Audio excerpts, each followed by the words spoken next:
I'm a 33-year-old who lives in New York City who doesn't really have a life unless I force myself to have one. I work for myself, and so during the week, the schedule kind of like presents and sets itself in the sense that like I have clients and I am a person who functions very well with a great deal of structure. But on the weekend, when I really don't have any structured work, I am usually left to figure out what the fuck to do on my own, which is not a unique problem. I'm a human with autonomy, and other people with autonomy also have to decide what they do for themselves. Shunli, vitamin C, BCE, ferulic treatment, slightly less expensive facsimile of the SkinCeuticals. Very big on skincare here. But I struggle a little bit when I don't have structure or plans, and so I then have to just force myself to do things because otherwise I would not have a life. And the weather is beautiful, and so especially when it gets really lovely outside, harder to justify just staying in because I'm very good at doing that, and like there's a whole world out there. This is the e.l.f. Woe Glow Sun Touchable SPF 30. I apply it with a brush just because since there is coverage, I feel like it lets me do it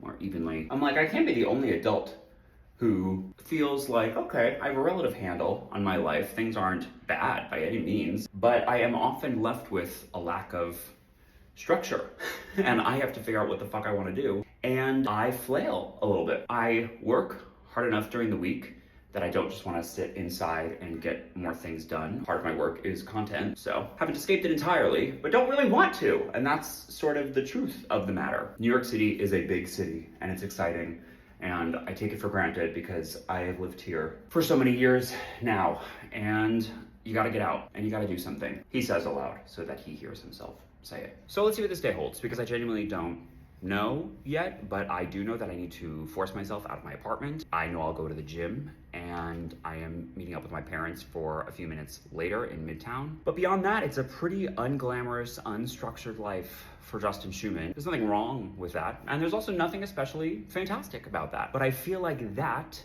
the general blurry gray, nuanced and nuanceless at the same time, coasting through the human experience is so much more real and true than half the shit we share on social. So I was like, let's just speak truth to this. And that's about as real as it gets, so.